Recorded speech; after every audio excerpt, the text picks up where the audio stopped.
এই বঁটাটো লৈ পেলাই মই গৌৰৱবোধ কৰিছোঁ, কাৰণ আমি তাৰ বাবে যোগ্য হৈছোঁ, সেইকাৰণে ভাল লাগিছে। আৰু বিশেষকৈ এই মঞ্চত মই আপোনালোকক এটা মেছেজ দিব বিচাৰিছোঁ। বহুতে ভাবে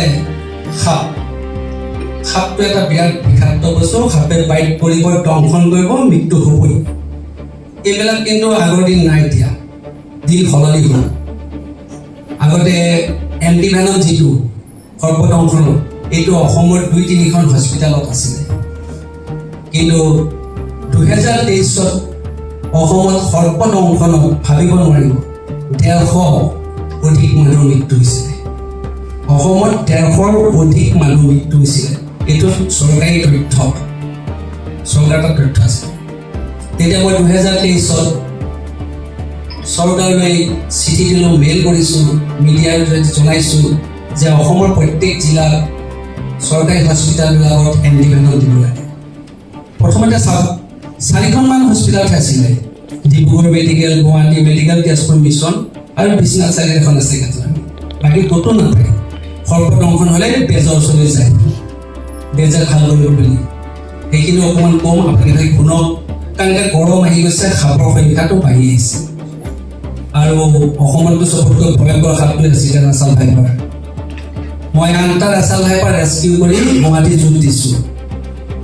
এতিয়া কথা হৈ গ'ল 2022 150 মানুহ যেতিয়া মৃত্যু হ'ল, তেতিয়া 2023 চৰকাৰে এটা ডাঙৰ সিদ্ধান্ত ল'লে, ডক্টৰসকলক কিন্তু ট্ৰিটমেণ্টত আগবাঢ়িবই লাগিব।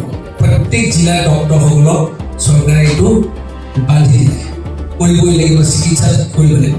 তেনেকৈ মই 3খনমান জিলাৰ হস্পিটেলত সমগ্ৰ ডক্টৰক মই ট্ৰেইনিং দিছিলোঁ, মঙলদৈ, বিশ্বনাথ আৰু শোণিতপুৰ।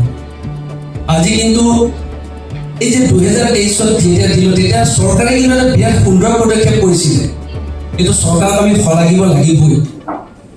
যিটো আগতে যদি কোৱা যায় আমি 150, 200, 300 মানুহ মৃত্যু নহ'লহেঁতেন, চৰকাৰে ইমান ভাল সিদ্ধান্ত ল'লে যে প্ৰত্যেক জিলা হস্পিটেলবিলাকত এতিয়া এণ্টিভেনম দি দিলে। 2023 যেতিয়া এক্সিডেণ্টৰ পিছত 2023 এণ্টিভেনম দিলে, মাত্ৰ 37জন মানুহ ঢুকাইছে। 150 37জন 37, 2024 36, 2025 27। এইটো মোৰ ৰিপৰ্টেড চৰকাৰী তথ্য। আজি এই অনুষ্ঠানত অসমৰ বিখ্যাত সৰ্প বিশেষজ্ঞ সৌৰভ বৰকটকী ডাঙৰীয়া উপস্থিত আছিল। তেখেতৰ প্ৰসংগত আপুনি 2 এষাৰ জনাব নেকি? বৰকটকী ডাঙৰীয়া মই আগতে পোৱা নাছিলোঁ, কিন্তু আজি মই পালোঁ। আৰু তেখেতৰ যিখিনি এই গোটেই বিষয়টোৰ ওপৰত তেখেত যি ধৰণে জড়িত হৈছে, সেইটো আমাৰ কাৰণে অসমৰ কাৰণে গৌৰৱ। আৰু তেখেত এতিয়া এনেকুৱা এটা মহিলাৰ আহিছে গ'ল যে তেখেতৰ পৰা জানিবলগীয়া আমাৰ সমাজখনে বহুত কথা আছে।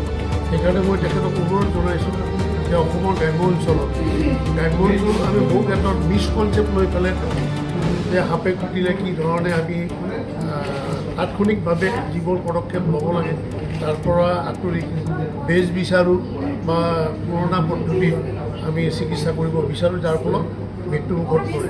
গতিকে তেখেতৰ দৰে ব্যক্তিয়ে যদি তেখেতে ইতিমধ্যে কৰিও আছে, এৱাৰনেছ কেম্পবিলাক কৰি আছে, কিন্তু আমাৰ সমাজত যদি তেখেতে তেনেকৈ ধৰণৰ আগবাঢ়ি যায়, বা আমাৰ হাইস্কুল বা কলেজ পৰ্যায়ত যদি আমাৰ ছাত্ৰ ছাত্ৰীসকলক এই ক্ষেত্ৰত যে সৰ্প দংশনৰ লগত বা সৰ্পই দংশন কৰিলে কি পদক্ষেপ ল'ব লাগে, এই সম্পৰ্কত এৱাৰনেছ কৰাটো আমাৰ কাৰণে নিতান্ত প্ৰয়োজন। আৰু এখেতৰ দৰে অভিজ্ঞ সম্পন্ন ব্যক্তি যদি তেনেকুৱা ধৰণে আগবাঢ়ি বা তেখেতক আমি আগবঢ়াই লৈ যাব পাৰোঁ, অনাগত দিনত বহুত জীৱন ৰক্ষা কৰিব। সেইটোৱে। গতিকে মই তেখেতক আজি পাই সঁচাকৈ তেখেতৰ পৰা বহু কথা জানিব পাৰিলোঁ। আৰু মই ব্যক্তিগতভাৱেও তেখেতক মই সুধিলোঁ এই সম্পৰ্কত আমাৰো যিবিলাক মিছকনচেপ্ট হৈ আছে। ডাঙৰীয়া তেখেত এগৰাকী সৰ্প বন্ধৱ হয়।